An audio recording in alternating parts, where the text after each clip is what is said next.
चलिए नेक्स्ट उसके बाद यूनिट हेडिंग डालिए। अब 2 यूनिट बची हुई है, ट्रैक्शन एंड ट्रैक्टिव एफर्ट और आपका points and crossing. Points and crossing signalling देखो इसमें है ही नहीं सिलेबस में, तो ये आपका ट्रैक्शन एंड ट्रैक्टिव एफर्ट भी नहीं है, इंपॉर्टेंट है। सिग्नलिंग में जब रेलवे का एग्जाम आएगा तो सिग्नलिंग के टाइम पे एक दो कुछ टाइप के सिग्नल्स होते हैं, वो पढ़ लेना अच्छे से, ठीक है। वो खुद सेल्फ कुछ कर लेना थोड़ी बहुत चीज़ें, बाकी उसके अलावा पूरा कंप्लीट है फिर, ठीक है। तो नेक्स्ट है उसके बाद हेडिंग डालना, यूनिट है आपकी unit number 3, that is traction and tractive effort.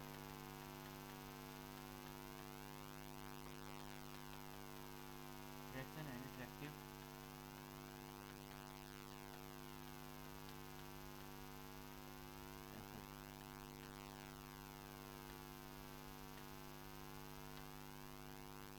ये आपका नेक्स्ट यूनिट है, traction and tractive effort. Otherwise signalling भी पढ़ाना है तो बृहस्पतिवार को टेस्ट में ज़्यादा कुछ है नहीं, सिग्नलिंग भी पढ़ा दूंगा, पढ़ा दूंगा, उसको भी कोई दिक्कत नहीं है। एक लेक्चर 1 घंटे का काम है, 1 घंटे का नॉर्मल है, इसमें से क्वेश्चन नॉर्मल बनते हैं, बस सिग्नल्स का आइडिया होना चाहिए आपको, बस वही है, वो यूनिटी वही है कि सिग्नल्स का आइडिया होना चाहिए आपको, बस होगा, बाकी ज़्यादा कुछ नहीं है उसमें। तो पढ़ाने का होगा तो मैं आपको मंडे के टाइम पे इंपॉर्टेंट सारे सिग्नल्स आपको पढ़ा दूंगा, जितने भी सिग्नल्स आपको सैटरडे को, सॉरी ये परसों वाली क्लास में, लास्ट क्लास परसों है ना इसकी, तो परसों वाली क्लास में, ठीक है, देख लेंगे जो भी होगा। यूनिट नंबर 3 आपकी ट्रैक्शन एंड ट्रैक्टिव एफर्ट आपकी अगली यूनिट है, ठीक है। तो देखिए अभी तक आपने ज्योमेट्री डिजाइन इसकी पढ़ ली, ठीक है, साथ में एलिमेंट्स इसकी डिस्कस कर लिया। अब है आपका कि गाड़ी चलाओगे कैसे, कितनी गाड़ी की आपकी पावर होनी चाहिए, वो चीज़ें आपको डिस्कस करना है, ठीक है। इसमें यूनिट का नाम है ट्रैक्शन एंड ट्रैक्टिव एफर्ट, ठीक है। सबसे पहले एक एक करके स्टार्ट करते हैं, पहले मैं स्टार्ट करता हूँ ट्रैक्शन से, ठीक है। ये ट्रैक्शन एक्चुअल में होता क्या है, तो ट्रैक्शन आपका ये होता है source through which the locomotive या इंजन बोल सकते हो आप उसको, ठीक है, एक ही बात है, the source through which locomotive और इंजन डिराइव एनर्जी, ठीक है। जिस सोर्स से लोकोमोटिव या इंजन एनर्जी डिराइव करेगा उसको हम लोग बोलते हैं ट्रैक्शन, उसको हम लोग बोलते हैं ट्रैक्शन, ठीक है। तो ये सोर्सेज कौन कौन से हो सकते हैं, सोर्सेज हो सकते हैं आपके, जैसे आपका सबसे पहले जो इन्वेंट हुआ दैट इज स्टीम इंजन हुआ था ना, सबसे पहले बना था, ठीक है, स्टीम इंजन हो गया सबसे पहले। उसके बाद आपका स्टीम से क्या बनती है, नहीं कोल से क्या बनती है, स्टीम से, कोल से स्टीम ही तो बनती है, ठीक है ना। तो पहला हो गया आपका जैसे आपका स्टीम इंजन, मतलब भाप से चले जाओ, ठीक है। दूसरा हो गया आपका डीजल इंजन बना उसके बाद। अभी जो करंटली सब कर रहे हैं जैसे आपका दिल्ली मेट्रो है, कौन सा, इलेक्ट्रिक इंजन, ठीक है, इलेक्ट्रिक इंजन अभी फिलहाल है। तो 3 सोर्सेज बेसिकली अभी अवेलेबल है हमारे पास जिनसे कि हम एनर्जी डिराइव कर सकते हैं, ठीक है, या लोकोमोटिव एनर्जी डिराइव करते हैं, इसी को हम लोग बोलते हैं ट्रैक्शन, ठीक है। अगर मैं आपसे पूछूं तीनों में से सबसे एफिशिएंट कौन सा होगा, डीजल वाला होगा या स्टीम वाला होगा या इलेक्ट्रिसिटी वाला होगा, एफिशिएंट इन द सेंस कि मैक्सिमम लोड कौन कैरी कर पाएगा, ठीक है जी, कौन सा वाला, डीजल वाला, ठीक है, महंगा है तभी ना, डीजल महंगा है पर लीटर तभी, कौन सा वाला, इलेक्ट्रिक वाला, ऑब्वियसली बात है ना, ठीक है, जो इलेक्ट्रिक वाला आपका सबसे ज़्यादा एफिशिएंट होगा। जो इलेक्ट्रिक इंजन है वो सबसे ज़्यादा पावर कैरी करता है और सबसे ज़्यादा लोड भी ले जा सकता है इलेक्ट्रिक इंजन, ठीक है ना। तो अगर कभी एग्जाम में पूछे आपसे कि सबसे इफेक्टिव आपका इनमें से कौन सा सोर्स है, तो वो होता है आपका इलेक्ट्रिक इंजन, ठीक है। तो पहला होता है आपका ट्रैक्शन होता है it is the source through which locomotive या इंजन डिराइव एनर्जी, ठीक है। सोर्स मैंने बता दिए, डीजल हो गया और आपका हो गया स्टीम, और तीसरा हो गया आपका इलेक्ट्रिसिटी। ये 3 सोर्सेज हैं जहाँ से आपकी लोकोमोटिव पावर डिराइव कर सकते हैं, क्लियर। उसके बाद आता है आपका ट्रैक्टिव एफर्ट, ठीक है। आपके ट्रैक्टिव एफर्ट क्या होते हैं, अगर मैं बात करूँ ट्रैक्टिव एफर्ट की, तो ट्रैक्टिव एफर्ट होता है आपका, अब देखो सोर्स से एनर्जी उसने ले ली, ठीक है, अब उस एनर्जी को कहीं ना कहीं तो वो यूज़ करेगा ना, कहीं ना कहीं तो लगाएगा। तो जो एनर्जी इंजन ने गेट कर रखी है या डिराइव कर रखी है, उस एनर्जी को वो लगाएगा व्हील में, कहाँ पे लगाएगा, व्हील में। तो व्हील में जितनी एनर्जी बोल सकते हो या जितना फोर्स लोकोमोटिव व्हील पे लगाएगा, that is called as the tractive effort, ठीक है। तो एनर्जी डिराइव कर रखी है, इसका मतलब एनर्जी स्टोर कर रखी है, एनर्जी स्टोर करके वो एनर्जी रिलीज करेगा, और जब एनर्जी रिलीज करेगा लोकोमोटिव तो उस टाइम पे एक फोर्स जनरेट होगा जो कि आपका कहाँ जाएगा, व्हील पे। तो जितना फोर्स इंजन व्हील पे लगाएगा या व्हील एक्सेल पे लगाएगा, that is called as the tractive effort. समझ गए ना ट्रैक्शन एंड ट्रैक्टिव एफर्ट के बारे में? ठीक है, तो राइट डाउन करो इसके बारे में क्या क्या है। ट्रैक्शन, पहले लिखो ट्रैक्शन, सबसे पहले लिखो traction. Simple simple definition exam में पूछता है, तो ट्रैक्शन की जगह ट्रैक्टिव एफर्ट की जगह ट्रैक्शन लगा के मत आ जाना। ठीक है, तो दोनों अच्छे से पढ़ लेना। ट्रैक्शन में लिखना, traction is the source, traction is the source, traction is the source through which, traction is the source through which the locomotive, traction is the source through which the locomotive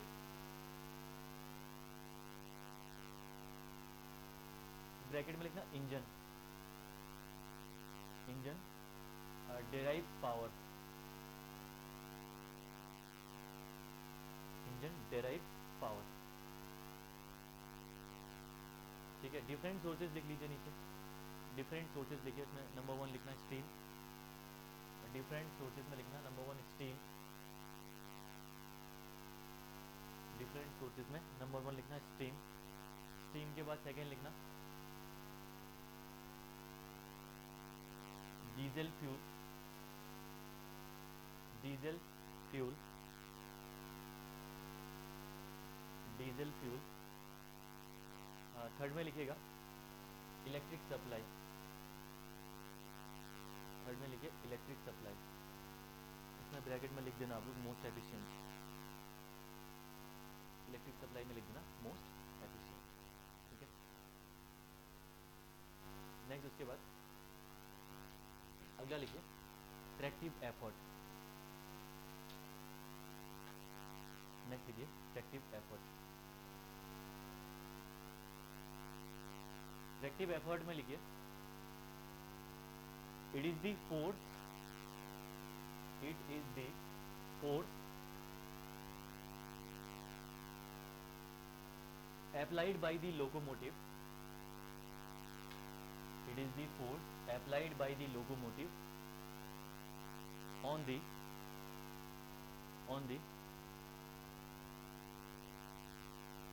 driving wheels, it is the force applied by the locomotive on the driving wheels।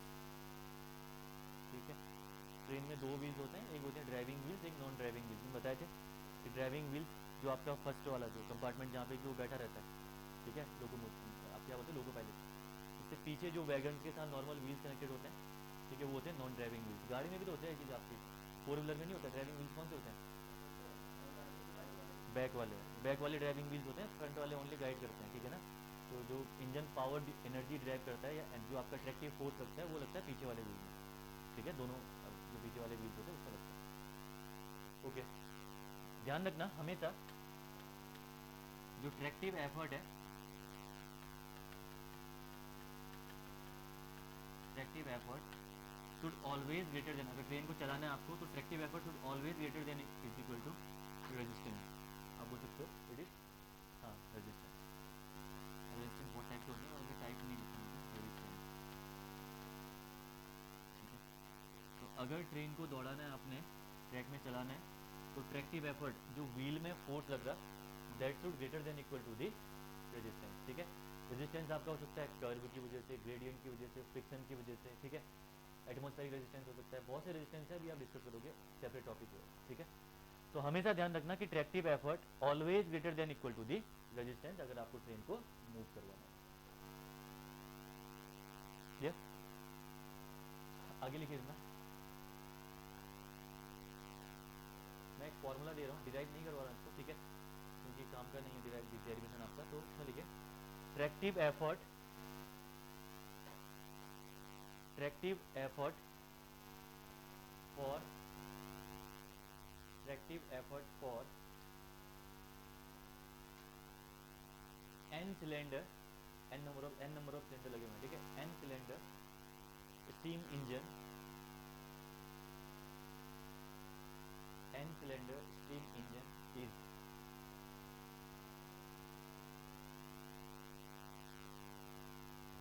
Tractive effort होता है यहाँ पे आपका it is n p d square l upon 2 into capital D.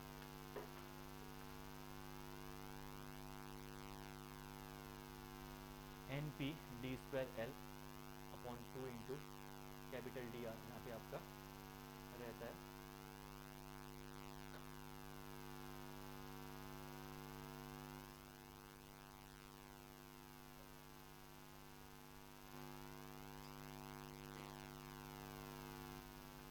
ठीक है। Tractive effort का formula objective में आता है, ठीक है। अब वो दे देगा 2 सिलेंडर दे देगा, तो इसका मतलब एन की वैल्यू 2 रखोगे आप यहाँ पर, ठीक है। अगर 1 सिलेंडर बोलेगा तो एन की वैल्यू 1 रख दोगे यहाँ पर, ठीक है। तो जितनी भी एन की वैल्यूज आपको होंगी वो प्रॉपरली गिवन दे देगा आपको, उसके बेस पे देख लेना फॉर्मूला किस में पूछा होगा। तो मैंने जनरलाइज फॉर्मूला यहाँ पे दे दिया, मैंने 2 सिलेंडर 1 सिलेंडर के लिए नहीं लिखा, लेकिन जनरलाइज फॉर्मूला मैंने यहाँ पे लिख दिया यहाँ पे पूरा प्रॉपरली, ठीक है। तो यहाँ पे लिखिए P is equal to, where P is equal to pressure difference, where P is equal to pressure difference on two sides of cylinder, where P is equal to pressure difference on two sides of cylinder, pressure difference on two sides of cylinder, small d is equals to dia of piston, dia of piston, dia of piston, capital L is equal to length of stroke, capital L is equal to length of stroke,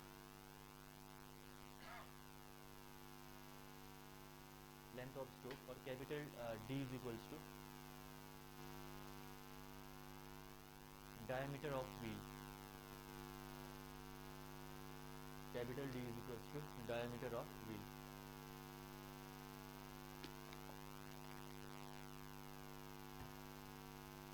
diameter of wheel,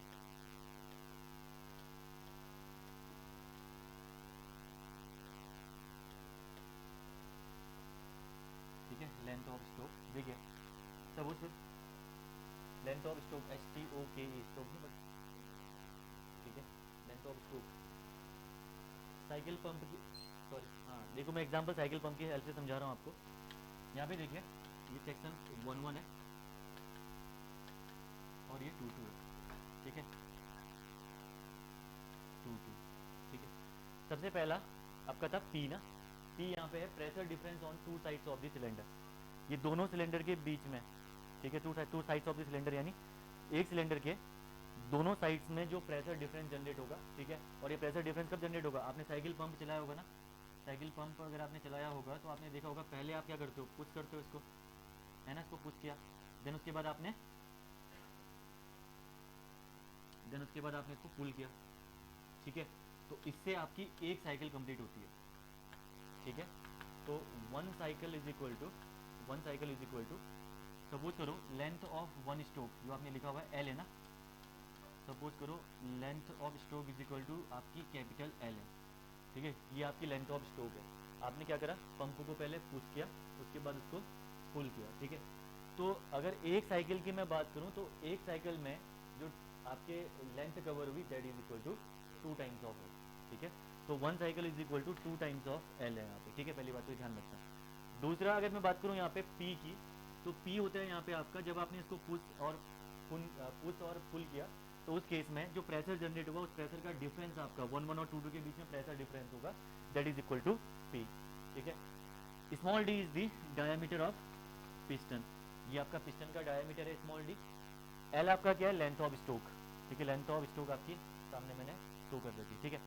और capital D is the diameter of the wheel, capital D यहाँ पे diameter of the wheel, clear. अब कभी कभी अगर आपसे पूछे कि ये आपका ट्रैक्टिव एफर्ट किस पे डिपेंड करेगा, ठीक है, TE किस पे डिपेंड करेगा, तो TE आपका डिपेंड करेगा, देखिए TE डिपेंड्स ऑन, थ्योरेटिकली भी क्वेश्चन यहाँ से एग्जाम में पूछता है, ठीक है। तो TE डिपेंड करेगा आपका, पहला तो P पे डिपेंड करेगा भाई, चेंज इन प्रेशर आप बोल सकते हो, डेल्टा P बोल सकते हो इसको आप, ठीक है, डेल्टा P पे डिपेंड करेगा। सेकेंड आपका डायमीटर ऑफ दी पिस्टन पे भी डिपेंड करेगा, ऑब्वियसली बात है, ठीक है। जितना डायमीटर ऑफ द पिस्टन ज़्यादा होगा उतना ही ज़्यादा उसमें प्रेशर जनरेट होगा या प्रेशर स्टोर होगा, ठीक है। थर्ड आपका डिपेंड करेगा ये एल पे, और फोर्थ हाँ डाया ऑफ व्हील पे, ठीक है। इन चार चीज़ों पे डिपेंड करता है ट्रैक्टिव एफर्ट, ठीक है। अभी क्वेश्चन मैं आपसे पूछ रहा हूँ, जरा सोच के बताना उसका आंसर। जो नॉर्मल पैसेंजर ट्रेन होती है और एक होती है फ्राइट रेल ट्रेन ना, मालगाड़ी बोलते हैं इसको, ठीक है। पैसेंजर ट्रेन और आपकी यात्री ट्रेन और मालगाड़ी में आपका डायमीटर ऑफ द व्हील किसका आपका कम या ज़्यादा, किसका डिफरेंस क्या होगा इसमें, बताना जरा मुझे, ठीक है। रेलगाड़ी और मालगाड़ी में, ठीक है, मालगाड़ी का डायमीटर ज़्यादा होगा, क्यों कम होगा, कम क्यों?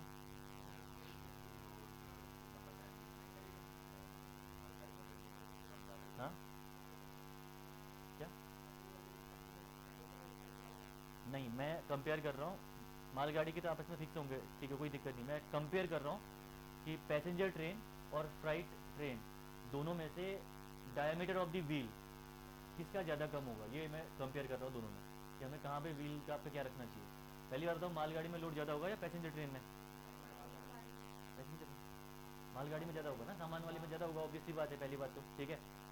अब ज़रा यहाँ पे मुझे बताना कि फॉर्मूले को देखते हुए अच्छे से सोच के ज़रा जरा जरा कि किसका यहाँ पे व्हील का कम होगा या ज़्यादा होगा, किसका कम होगा, क्यों? बिल्कुल, ठीक है। यहाँ पे देखो, हमेशा ध्यान रखना, ये क्वेश्चन पूछा गया ऑलरेडी, ठीक है, तभी मैंने यहाँ पे पूछा आपसे। कभी भी ध्यान रखना कि जो आपकी मालगाड़ी होती है वहाँ पे डायमीटर ऑफ द व्हील हम लोग कम रखते हैं, क्योंकि डायमीटर ऑफ द व्हील कम रखोगे तो ट्रैक्टिव एफर्ट यहाँ पे ज़्यादा रहेगा, उस केस में ट्रैक्टिव एफर्ट आपका बढ़ जाएगा, ठीक है। और क्योंकि मालगाड़ी ज़्यादा लोड लेती है तो ज़्यादा ट्रैक्टिव एफर्ट की रिक्वायरमेंट पड़ेगी, दैट मीन्स कि डायमीटर ऑफ द व्हील हमें उस केस में कम रखना पड़ेगा, ठीक है। तो कुछ चीज़ें आपको सोच के यहाँ से क्वेश्चन एग्जाम में पूछ सकता है, ध्यान रखना, यहाँ से क्वेश्चन बन सकते हैं। ये थ्योरेटिकली वाला जो मैंने लिखवा रखा है, ये ध्यान रखना, ट्रैक्टिव एफर्ट इस पर डिपेंड करेगा। और दूसरा मैं लिखवा ही दूंगा नोट करके आपको।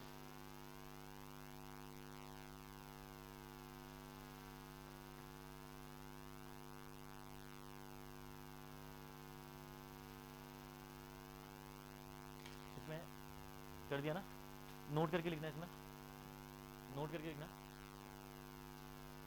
Dia of dia of dia of dia of wheel in dia of wheel in freight train, FREIGHT, freight train is less than that of passenger train, is less than that of passenger train। Formula लिख लो यहाँ पे जो मैंने बना रखा है, तो समझ जाओगे।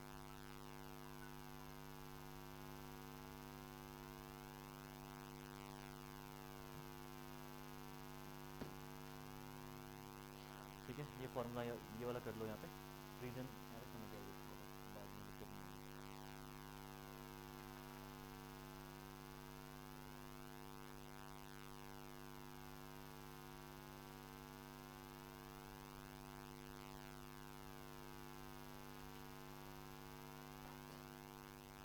हो गया ना?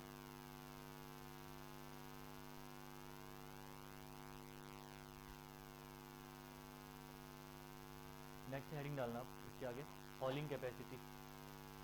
अगला आपका हॉलिंग कैपेसिटी, सबसे ज़्यादा क्वेश्चन यहीं से आते हैं, इसी से एग्जाम में सबसे ज़्यादा क्वेश्चन पूछता है, हॉलिंग कैपेसिटी।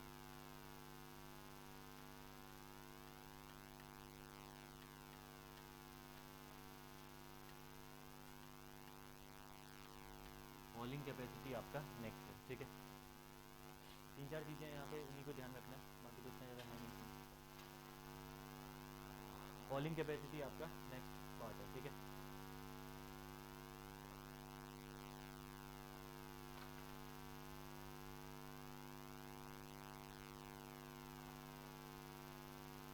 ठीक है, अब देखो, अगर ट्रेन आपकी स्टडी कंडीशन में है या ट्रेन आपकी मूव कर रही है रेल में, ठीक है, दोनों ही कंडीशन में फ्रिक्शन तो जनरेट होगा व्हील के और ट्रैक के बीच में, होगा होगा होगा ही, अब ऑब्वियसली बात है, ठीक है। तो आपको पता है कि ट्रेन और आपका रेल है, ट्रेन और रेल के बीच में हमेशा ध्यान रखना कि फ्रिक्शन होता है, ठीक है। और ये फ्रिक्शन क्या करेगा, गाड़ी को रोकेगा, गाड़ी को रोकेगा, ठीक है। तो इस फ्रिक्शन को ओवरकम करने के लिए जितने ट्रैक्टिव एफर्ट की रिक्वायरमेंट पड़ेगी या जितने फोर्स की रिक्वायरमेंट पड़ेगी, that is called as the hauling capacity of the train, ठीक है। इसको हम लोग बोलते हैं हॉलिंग कैपेसिटी बोलते हैं इसको हम लोग, या लोकोमोटिव कैपेसिटी भी बोल सकते हैं कहीं कहीं पे, हॉलिंग कैपेसिटी वैसे बोलते हैं इसको, ठीक है।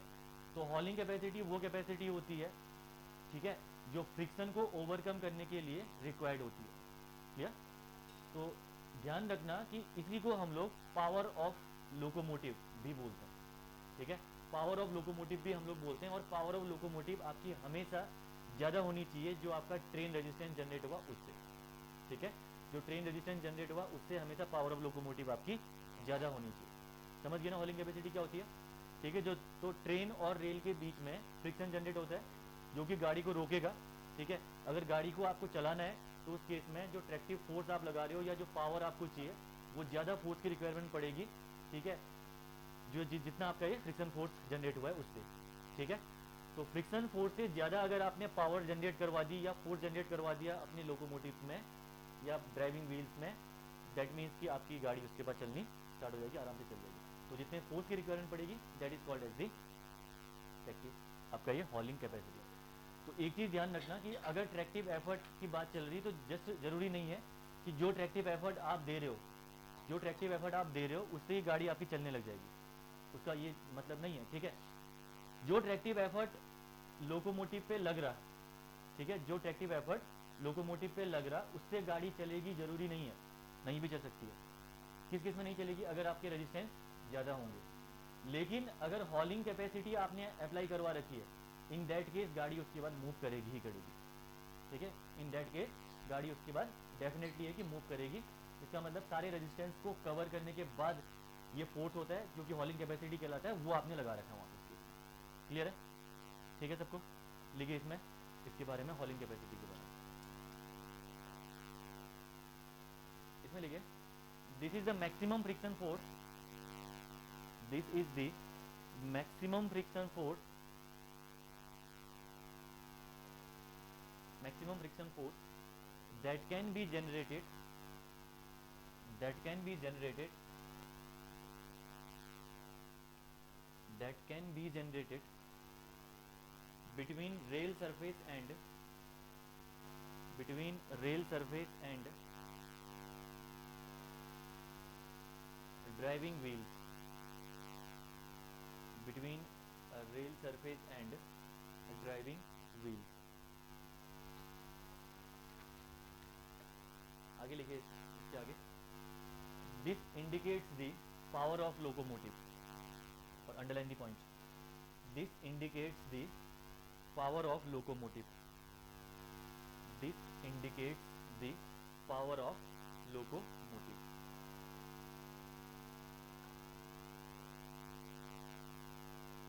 This indicates the power of locomotive, ठीक है। अब पावर ऑफ लोकोमोटिव को अंडरलाइन करना, इसी बेस पे एग्जाम में क्वेश्चन पूछा चाहिए, ठीक है। तो ध्यान रखना, hauling capacity, hauling capacity is always greater than equal to tractive effort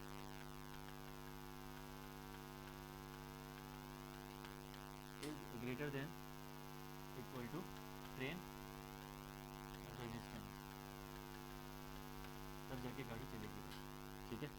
तो हॉलिंग कैपेसिटी आपकी हमेशा ज़्यादा होनी चाहिए as compared to the tractive effort, also as compared to the train resistance।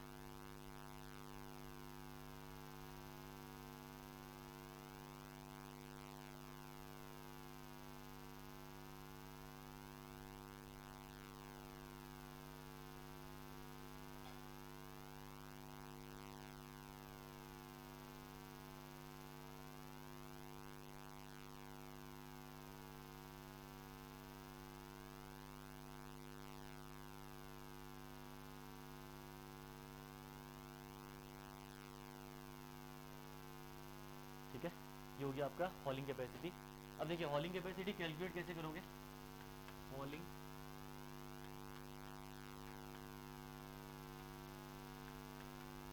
Capacity is equal to, देखिए कैसे निकालेंगे हम लोग यहाँ पे, किसकी वजह से, कोफिशिएंट ऑफ फ्रिक्शन की वजह से, ठीक है। तो कोफिशिएंट ऑफ फ्रिक्शन आपको गिवन होगा, अगर कोफिशिएंट ऑफ फ्रिक्शन को किससे मल्टीप्लाई करूँ मैं, म्यू को मैंने मल्टीप्लाई कर दिया वेट ऑफ द ट्रेन से। अगर मैंने कोफिशिएंट ऑफ फ्रिक्शन को, अगर कोफिशिएंट ऑफ फ्रिक्शन को वेट ऑफ द ट्रेन से मल्टीप्लाई कर दिया तो क्या निकल के आ गया, ये फ्रिक्शन फोर्स निकल के आ गया, ठीक है। म्यू इंटू डब्ल्यू करते ही आपका फ्रिक्शनल फोर्स निकल के आ गया, ठीक है। फ्रिक्शनल कोफिशिएंट को आपने मल्टीप्लाई कर दिया आपके total weight on the train, ये वेट ऑन द ट्रेन आपका टोटल ट्रेन है, ठीक है। तो टोटल वेट है, पैसेंजर बैठे हुए हैं उसमें या मालगाड़ी जो भी चीज़ें उसको लगा के, ठीक है। तो म्यू को जैसे ही आपने मल्टीप्लाई किया डब्ल्यू से, तो यहाँ पे आपका फ्रिक्शनल फोर्स आ गया into number of pairs of driving axle, ठीक है। अगर मैं ये एन से मल्टीप्लाई कर दूं तो टोटल हॉलिंग कैपेसिटी यहाँ पे निकल के आ जाएगी, ठीक है। तो एक एक्सेल पे जो लोड आ रहा है that is W, one axle पे जो लोड आ रहा है दैट इज डब्ल्यू, उसको मल्टीप्लाई किया म्यू से तो फ्रिक्शनल फोर्स डेवलप हो गया उस एक्सेल पे, ठीक है। उसको मल्टीप्लाई कर दिया, उसके बाद आपने एन यानी number of pairs of axle, अभी क्या होते हैं समझेंगे, एन आपका इससे मल्टीप्लाई कर दिया तो टोटल ट्रेन में जितना फ्रिक्शनल फोर्स आपका जनरेट होगा वो निकल के आ गया, ठीक है। तो हमेशा ध्यान रखना कि हॉलिंग कैपेसिटी यानी इतना फोर्स तो एटलीस्ट उसके बाद आपको चाहिए होगा टू मूव दी ट्रेन, ये समझ गए। फॉर्मूला बहुत ज़्यादा इंपॉर्टेंट है, इसको कर लो star mark, mu W N.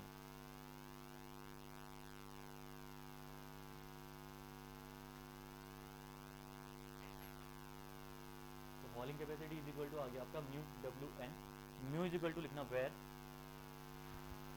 इसको राइट डाउन करके फिर लिखना where mu is equals to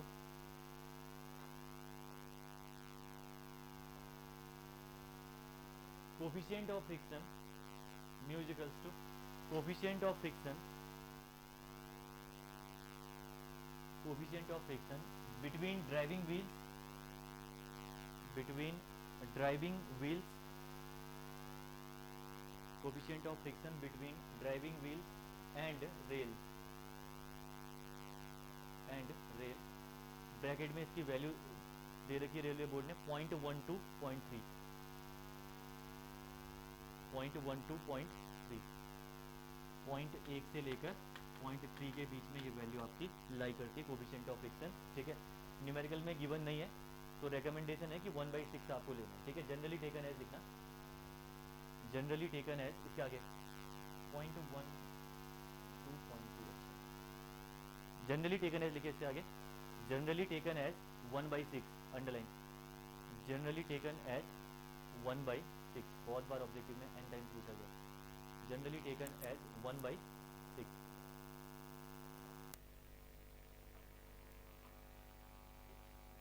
generally taken as 1/6 on नहीं है ना, समझ गए ना, ठीक है। पहला हो गया आपका ये म्यू डब्ल्यू एन, म्यू यहाँ पे है coefficient of friction between the driving wheels and the rail, value is lie between 0.1 to 0.3, और जनरली हम लोग यहाँ पे 1/6 लेते हैं और ऑप्शन में आपको 1/6 ही दिखेगा, न्यूमेरिकल भी आता है, नहीं दे रखे तो 1/6 करके काम करना है, ठीक है। डब्ल्यू इज इक्वल टू लिखना, W is equals to weight on driving axle, weight on driving axle in tons, weight on driving axle in tons, weight on driving axle in tons, n is equal to लिखना, n is equals to number of, n is equals to number of pairs of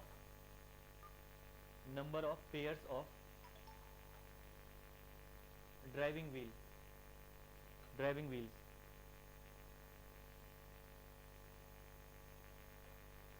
number of pairs of driving wheels, ठीक है।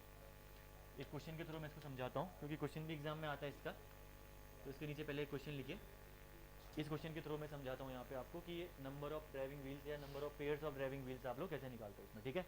Exam में पूछ लेता है आपसे, इसमें लिखना a train is hauled by, a train is hauled by, question लिखना a train is hauled by train is hauled by 482, ये देखो 482, a train is hauled by 482 locomotive, 482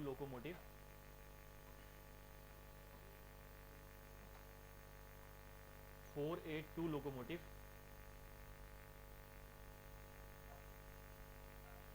calculate या लिखो find out number of driving wheels,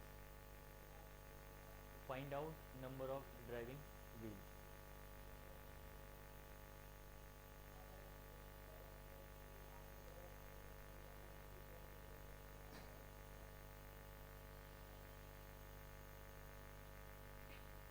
ठीक है, आपको यहाँ पे नंबर ऑफ ड्राइविंग व्हील्स बनाने, देखो मैं बताता हूँ कौन कौन से अब कितने ड्राइविंग व्हील्स यहाँ पे रहेंगे। ठीक है, ठीक है, रिप्रेजेंट हम लोग ऐसे करते हैं। सपोज करो ये ट्रेन है, आपको इसमें दे रखा है 482 ना, तो 482 यानी मैं साइड से देख रहा हूँ तो दूसरे साइड के व्हील आपके होंगे उस साइड। ठीक है, ये हो गए 1 2, ठीक है, और यहाँ पे कितने 8 है ना, बीच में है 1 2 3 4, और यहाँ पे 2 ना, दैट इज़ 2। ठीक है, ये आपके व्हील्स हैं ट्रेन में। ठीक है, यहाँ पे आपको फाइंड आउट करने की नंबर ऑफ ड्राइविंग व्हील्स आपके कितने होंगे। ठीक है, सबसे पहली बात तो इसमें से जो ये सेंटर वाले व्हील्स गिवन होंगे इस फॉर्मेशन में, ये वाले wheels, these are called as the driving wheels, इनको हम लोग बोलते हैं ड्राइविंग व्हील्स। ठीक है, ये जो 8 व्हील्स यहाँ पे गिवन है 482 में, these 8 are the driving wheels. तो यहाँ पे नंबर ऑफ ड्राइविंग व्हील्स कितने होंगे, 4। नंबर ऑफ ड्राइविंग व्हील्स यहाँ पे हो गए 8, ड्राइविंग व्हील्स यहाँ पे हो गए 8। ठीक है, अगर मैं पेयर्स की बात करूँ तो पेयर्स हो गए आपके 8/2 4, सामने दिख भी रहा होगा आपको। ठीक है, तो ये नॉन ड्राइविंग व्हील्स है, ये नॉन ड्राइविंग व्हील्स है, और जो बीच में ये व्हील्स प्रोवाइड कर रहे हैं these are the driving wheel, ये आपकी ड्राइविंग व्हील्स हैं। और इनको रिप्रेजेंट करने का तरीका यही है, 482 463 ऐसे करके दे देगा आपको। ठीक है, 481 1 तो 1, हाँ मतलब 1 तो नहीं देगा, ऑब्वियसली बात है, एक दोनों साइड एक टायर पे नहीं चलेगी वो। ठीक है, तो 2 तो मिनिमम होंगे ही होंगे, उसके अलावा जितने भी हो सकते हैं। ठीक है, तो 482 जितने भी जो भी आपको दे रखा होगा नंबर आप देख लेना, लेकिन जो सेंटर वाला होगा that is called as the driving wheel, उसको हम लोग ड्राइविंग व्हील बोलते हैं। तो 8 ड्राइविंग व्हील्स हैं, उनको पेयर में बांटेंगे तो 4 पेयर्स में, एक साइड से 4 ही हैं, तो एक एक्सेल आपका 2 व्हील को कैरी करेगा, तो 1 पेयर, दूसरा पेयर, तीसरा पेयर, चौथा पेयर, तो 4 पेयर यहाँ पे गिवन है इस केस में। आंसर रहेगा number of driving wheels 8 and pairs यहाँ पे 4। कर लो इसको।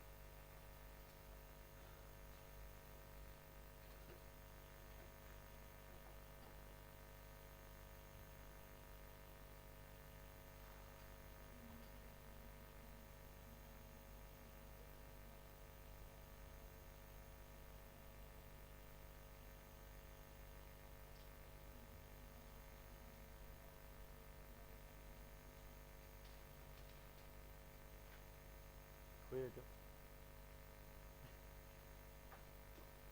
कहीं, ये पता नहीं कहाँ यादों में खोए रहता है भाई।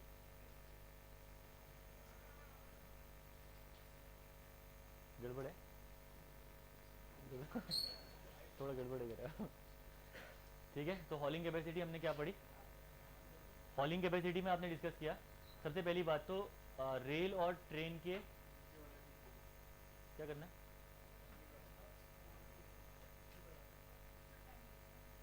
हाँ नहीं चल रहा, हाँ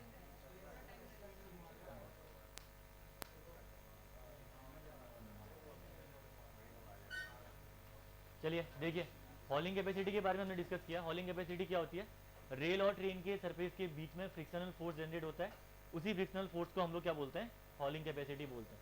हॉलिंग कैपेसिटी आपकी पावर ऑफ लोकोमोटिव को दिखाती है। ठीक है, ठीक है, जितनी हॉलिंग कैपेसिटी होगी एटलीस्ट उतनी तो लोकोमोटिव की पावर होनी ही चाहिए। ठीक है, hauling capacity always greater than the train resistance आप बोल सकते हो, और आपका ट्रैक्टिव एफर्ट से भी ज़्यादा होनी चाहिए हॉलिंग कैपेसिटी। ठीक है, हॉलिंग कैपेसिटी निकालने के लिए हम लोग नॉर्मली निकाल सकते हैं frictional force into number of pairs of the driving axle.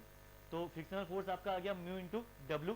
ठीक है, total weight on the axle को आपने म्यू से मल्टीप्लाई किया, तो ये आपका म्यू इंटू डब्ल्यू आपका निकल के आ गया फ्रिक्शनल फोर्स। इसको आपने एन से मल्टीप्लाई कर दिया, यानी number of pairs of driving axle से मल्टीप्लाई कर दिया, तो टोटल हॉलिंग कैपेसिटी किसी भी ट्रेन की निकल के आ गई।